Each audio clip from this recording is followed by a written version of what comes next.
തച്ചോളി ഉദയനെ പറ്റി കേൾക്കാത്ത മലയാളികളുണ്ടാവില്ല.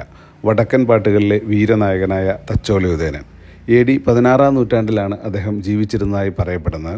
അപ്പോൾ അദ്ദേഹം ജീവിച്ചിരുന്ന തച്ചോളി മാണിക്കോത്ത് തറവാട് നിന്നിരുന്ന സ്ഥലമാണിത്. ഇവിടെ ഇന്ന് ഒരു ക്ഷേത്രം മാത്രമാണുള്ളത്. അതായത് കുറച്ച് കോവിലുകൾ, ചെറിയ കോവിലുകൾ മാത്രമാണുള്ളത്.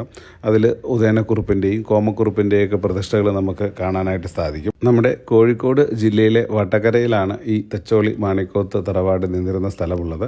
വടകര ടൗണിൽ നിന്ന് ഒരു 3 കിലോമീറ്റർ ദൂരം മാത്രമേ ഇങ്ങോട്ടേക്കുള്ളൂ. അതുപോലെ തന്നെ ഈ മാണിക്കോത്ത് തറവാടിനടുത്തായിട്ടാണ് ലോകനാർക്കാവ് ക്ഷേത്രമുള്ളത്. ലോകനാർക്കാവിലമ്മ എന്ന് പറയുന്നത് തച്ചോളി ഉദയനൻ്റെ ആരാധനാമൂർത്തിയായിരുന്നു. നമ്മൾ ഈ പഴയ സിനിമകളൊക്കെ കാണുമ്പോൾ ലോകനാർക്കാവിലമ്മേ എന്ന് പ്രേം നസീറൊക്കെ വിളിക്കുന്ന സീനുകളൊക്കെ കണ്ടിട്ടുണ്ടാവും. അപ്പം ആ ലോകനാർക്കാവ് ക്ഷേത്രവും ഈ വടകര ടൗണിനടുത്ത് തന്നെയുള്ള സ്ഥലമാണ്. അപ്പോൾ നിങ്ങൾ വടകരയിലൂടെ പോകുകയാണെന്നുണ്ടെങ്കിൽ ഈ 2 ചരിത്ര പ്രധാനമുള്ള സ്ഥലങ്ങൾ സന്ദർശിക്കാൻ മറക്കണ്ട കേട്ടോ.